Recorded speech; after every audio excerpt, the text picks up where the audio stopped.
Hello, everybody. Today I wanted to speak directly to Organizing for America supporters about one of the most important challenges facing us as a nation. The BP Deepwater Horizon oil spill in the Gulf of Mexico is the worst environmental disaster in American history.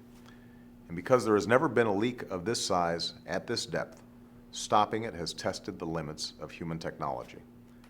But make no mistake, we will do whatever is necessary to stop the leak, clean up the spill, and help the people of the Gulf Coast recover.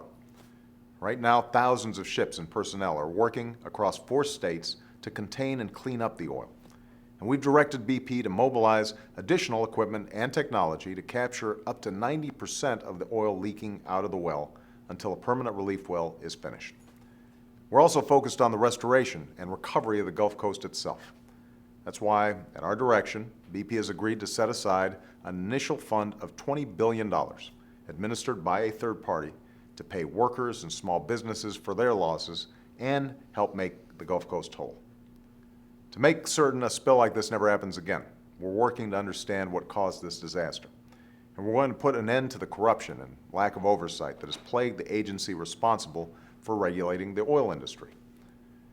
But if we're honest with ourselves, we must also recognize that the days of cheap and easily accessible oil are numbered, and the costs and risks associated with our addiction to fossil fuels are not going away.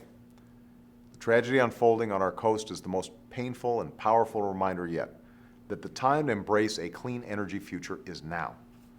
That's why in the coming days, I'll work with both parties to find the necessary votes to move comprehensive energy and climate legislation forward. But we also know that real change is only possible when ordinary Americans are willing to organize from the bottom up. The pundits may say that this is too difficult, that the special interests are too powerful, or that the political will just isn't there. But you've never settled for what people in Washington believe is possible. If we refuse to heed the warnings of this disaster, we will have missed our best chance to help build the clean energy future America needs. But if we seize this moment, we can rebuild our economy on a new foundation and make it more competitive in the 21st century, creating entire new industries and millions of new, clean energy jobs all across the country. That's why I'm asking you to stand with me today.